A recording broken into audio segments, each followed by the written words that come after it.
காட்டிலே ஒரு விருந்து. இன்னைக்கு சூப்பரான யானை கதை பார்க்கலாமா? யானையும் முயலும் ஒரு நாள் ஜாலியா வாக்கிங் போயிட்டு இருந்தாங்களாமா. அப்பன்னு பார்த்து ஒரு செடி ரொம்ப வாடி போய் இருந்ததாமா. அச்சச்சோ, இந்த செடி ரொம்ப வாடி போயிருக்குதே அப்படின்னு ரெண்டு பேரும் பேசிட்டு இருந்தாங்களாமா. இதுக்கு எப்படி தண்ணி ஊத்துறதுன்னு யோசிச்சாங்களாம். பக்கத்துல ஒரு சொரக்காய் செடி இருந்துதான். சொரக்காயும் கொடை மாதிரி அழகா இருந்துதான். அதைய போய் முயல் எடுத்துச்சான்.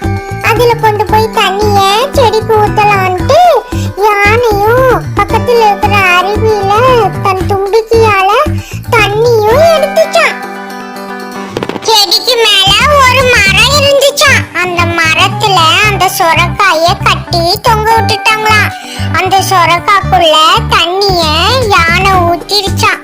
அதுக்கப்புறம் இந்நேரம் தண்ணி விழுகிற மாதிரி சொரக்காயையும் ஓட்டு பண்ணி விட்டுட்டாங்களாமா.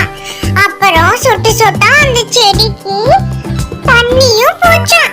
ரெண்டு பேரும் ஆச்சரியமா பார்த்துட்டு இருந்தாங்களாமா.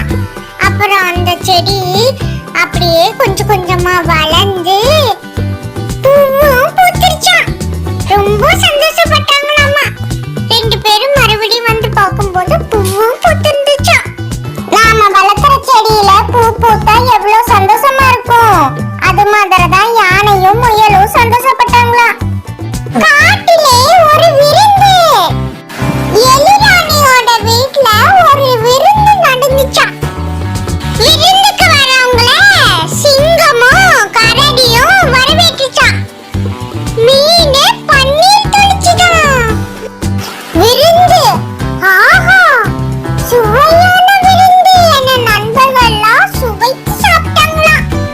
விருந்துல தக்காளி, திராட்சை, முந்திரி, சீத்தாப்பழங்கள்லாம் இருந்துச்சான். ஒளிப்படம் எடுக்கும் பொழுது நண்பர்கள்லாம் ஒரே மகிழ்ச்சியா. விருந்து முடிச்சிட்டு வீட்டுக்கு போகும்போது இன்னைக்கு எவ்வளவு சுவையான விருந்து சாப்பிட்டோம், அப்புறம் புகைப்படம் எடுக்கும்போது ரொம்ப மகிழ்ச்சியா இருந்துச்சுல்ல அப்படின்னு பேசிட்டு போனாங்களா எல்லாரும். அங்க பைய சேனலை லைக் பண்ணுங்க, சப்ஸ்கிரைப் பண்ணுங்க. Thank you, bye bye.